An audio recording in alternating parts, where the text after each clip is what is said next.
How we doing, everybody? I'm Andy Malfrain. I'm back. I was away for a while. I apologize. Didn't necessarily get into the routine I expected, but hey, man, second time's a charm. Also, I have a black eye now.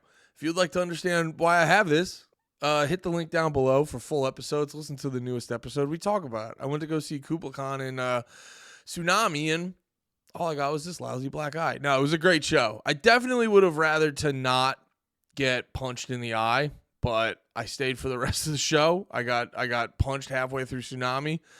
Stayed for all of Knocked Loose. Told my wife I'd be fine for the morning. She said, "Your face looks insane. We're going to the hospital now." And it was a lovely day. It was a lovely day for all parties involved. But regardless, let's talk about this video. Knocked Loose. They have a new song out with Poppy called Suffocate. I'm excited to check this out. The Knocked Loose getting popular has been a weird thing because I did not get into Knocked Loose on the beginning, but I feel like I've gotten into them. I got into them semi-early on like the second album or something like that. I forget exactly when it was, but I remember getting into them, and I got pretty obsessed with them for like a year or so. So I turned to a pretty hardcore fan, and then seeing it's this weird thing where you're like, I try not to like be a gatekeeper and be a whole fucking hipster about it. I love when these bands get successful. I love when these bands get successful and they make a bunch of money because this is a hard fucking business, and I'll be unapologetic in the fact that I like when the bands that I like make a bunch of fucking money because they deserve it.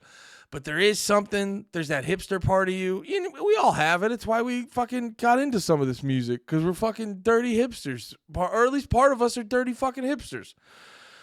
But there's something nice when it's your special little band, and then when all the regulars get a hold of it, oh, that's my special little band. Don't you dare desecrate my special little band. But hey, man, there's always new bands to be your special little band.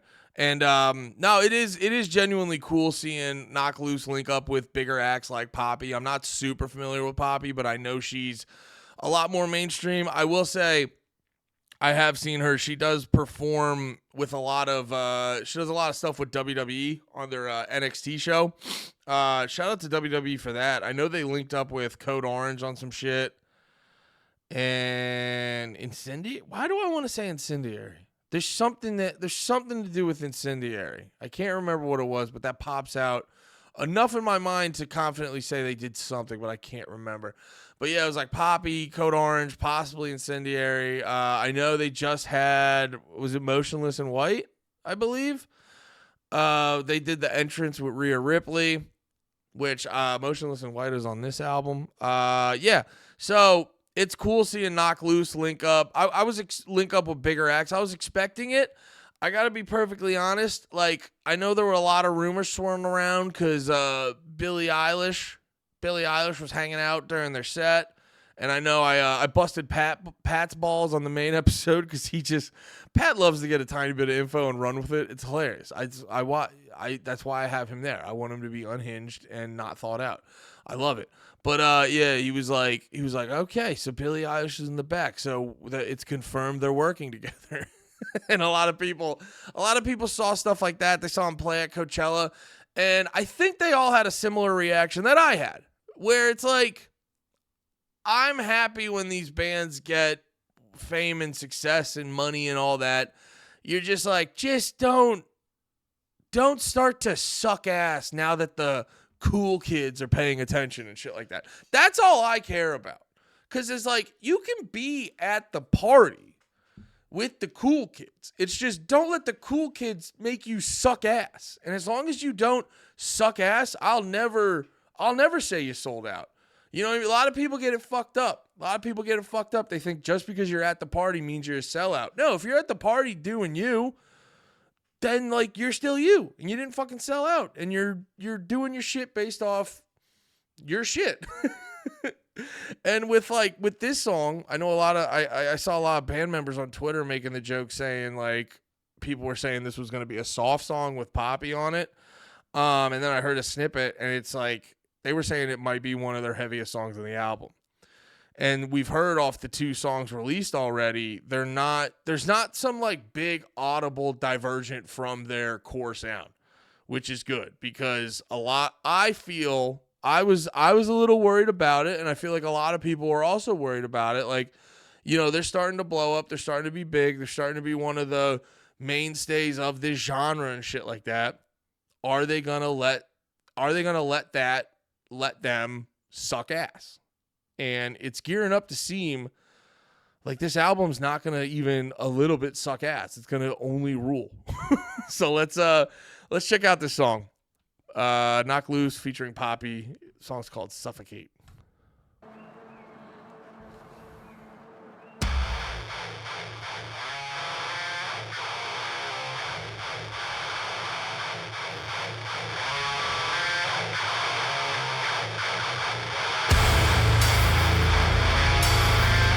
Let's get that. I adjusted the volume. Let's back that up one more time. Because that's a very interesting guitar riff.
Hell yeah. Hell yeah. Let me back it up. There we go. So it's, I don't know, it's blurry. No. What the fuck? All right, that'll have to do. Okay. Oh, hey, I'm doing a video. Yeah, that was sick. Hit all the points I thoroughly enjoy about Knock Loose. High level production. But not overproduced. They definitely zhuzhed it up on some of those hits, on the big hits. Definitely zhuzhed it up, added some extra, I don't know what the technical terms would be in the studio, but they definitely added some extra production to make it hit a little bit harder. But you can tell when they play it live, it's not going to feel like something's missing. Which is what I like in production. You know what I mean? Make it sound sick, but don't make it fucking impossible to do live. What else? I like the biggest thing that stuck out to me was the song structure. Now Poppy's feature on it was fucking great. Like I said, I didn't listen to her much, but I know enough to I was like, this is probably gonna be pretty good. Whatever they're gonna do, it worked well. It didn't sound shoehorned in, because a lot of times there was a recent. I'm trying to remember what it was. I was listening to an album recently where the feature was good, but it was clearly like. I don't know. They didn't like mix it in right or whatever, and then it becomes a it'd be like a thing. I remember when you were, now that you're older, you kind of understand the business of it, but it still kind of goes back to that feeling you had when you were a little kid. Like, I remember when I was a little kid, when I was in middle school, I remember listening to New Found Glory, and I just assumed, I was like, they all live in a house together. It's why, but I'm a dumb fucking sixth grader. I think every band lives in a house together, because like, why would you not do that? You're in a band together. You obviously, and then you get older and you realize that's stupid. But also at the same time, it's why when you find out, the similar thought process is like why when you find out bands don't actually like each other, it makes the experience of being a fan of the band suck a little bit more. So on top of that, when a band gets a feature, you want it, like, from a fan and an emotional standpoint, it feels nicer when it feels like, yeah, we just really like each other's stuff. But then when you find out, yeah, we just paid that guy. we just had a bit, it's that part of you where it's like, obviously you need business elements in the music business, but if it's too blatant, it feels yucky. So when it's mixed poorly, that's one branch on that whole, the whole, if that whole concept was a tree. Like, when it's not mixed properly, that's like a whole nother branch on it. So with this, it just felt like it made sense. It was nice having her in the music video with them the way it was. It just felt real good. The feature was on point. I didn't think about it till it was happening, but with their lead singer's name is Brian, I believe. Yeah. With Brian's high-pitched voice and his sort of and that's not an underhanded or a backhanded compliment, calling his voice non-conventional. It just is, but that's not saying it's bad, because it's like when they say an actress has non-conventional good looks, you're like, you're basically saying I'm ugly, but you still want to fuck me for some reason. And I'm not doing that with the dude in Knock Loose. It's like, he does have a non-traditional voice, and it does bother some people, but for the vast majority of people, you kind of hear it. I remember everyone has that moment where they hear it for the first time and they're like, what the hell? And then they kind of listen. They're like, oh shit, this rules.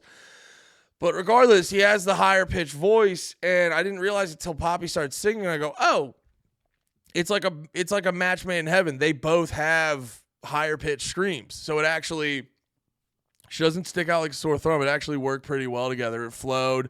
And I like too when they sort of intermingle throughout the song. It's not just like they're on here at this part. She had her main part, and then they sort of did a duet of sorts at one part. That worked really well together. I like that. And then yeah, my favorite part was probably like the song structure, though. Just like, because these guys are real good at that, and I think it's a really smart move, because I think sometimes with this type of hardcore, metal, heavy music, whatever you want to call it, you do so with the fact that, you guys better play some breakdowns. Part of the reason I listen to you is because I want to hear some sick breakdowns. And a lot of times, breakdowns, you got to get low, you got to get heavy. It limits your options on what you can do. And then if you intermingle that with sticking to a very traditional song structure, you're limiting yourself even more. So a smart thing, if you pay attention when you're listening to Knock Loose, a very smart thing that they do is they just don't really pay attention to traditional song structure. They just kind of do shit that feels right. And I like this one because what they would do a lot in the past, like if you go back and listen to Laugh Track's a great album. But like it's one of those albums that's fucking great, but at the same time, it's easy to sort of forget what song you are until the breakdown hits. you know, if you're kind of not paying attention, they kind of all have a very similar personality to them. And then when the breakdown hits, you're like, oh, yeah, it's this song. Or they hit that one lyric you always remember. You're like, oh, yeah, it's this, you know. But if you kind of zone out, they can all sort of fall in with each other and shit like that. But, yeah, this is from a songwriting standpoint, it's substantially more advanced than their past stuff. Their past stuff was great, but it's always good to hear a band developing like this, and this is very good. I think it's very creative, starting off with I believe they kind of were like that intro guitar riff was very cool, and then transitioning into a breakdown, and then going very chaotic and weird and all over the place, but also at the same time keeping it a quick song. I do, you know, giving us a good 2:48 on the song, which without all the extra shit, it's probably like 2.5 minutes. Giving us a good quick 2.5 minute song is some dope shit. I like a good in and out. And also too with this genre, with how intense and hectic it gets, I think once you start creeping up towards 4 minutes, you start risking things getting exhausted. Don't fuck up the same way Metallica fucks up by being like, oh, that was a really good song. What should we do? You want to play it over and over again 3 more times just so we can be cool and be like, our songs are 8 minutes. It's just like, no, please stop doing that, Metallica. It's annoying. Your songs are great, but you never needed to make them that long. But yeah, song structure is real cool. It's like, I like to how they segment it into 4, like more or less like 4 parts with all distinct personalities. Helps it have, you know, it does not stick towards a traditional song structure, but it does just have this logical flow. And I kind of dig that. That's like kind of what I dig the most about hardcore and stuff like that. You don't have to just go verse, chorus, bridge, chorus. You can just kind of like do shit where it's like, oh, it just, you know, if you kind of view the song as a journey or a story or something like that, stories don't all go in the same way. They have a lot of similarities, but they don't always go in the same way. So it's like if you're writing a different story, which they are, you know, they are writing a different story, and it benefits them because it makes them stand out and it makes them come off substantially more unique and shit like that. Yeah, it really benefits them to write songs this way and this and that. And yeah, it, as a fan, it's dope because you're writing much more creative songs and shit like that. Music video was cool. Very artsy, very fun. I like the aesthetic. I like the vibe that they're going. I really appreciate that every album sort of has a similar vibe with all of their shit, you know, and then you can kind of, like, it just, then shit doesn't just kind of fall together. All this stuff has a similar aesthetic. All the shit on, well, their last EP was one long music video, but that had a very distinct aesthetic, and then so on and so forth. So sticking with that theme is smart, and I gotta imagine it's very creatively fulfilling. But yeah, and listening to that was audibly fulfilling, and I hope watching this was emotionally fulfilling. Until next time, I love you all. Thanks for hanging out. Listen to the podcast. Link for the full episodes are down there. Until next time, have a good one. I love you all. Be about it. Peace.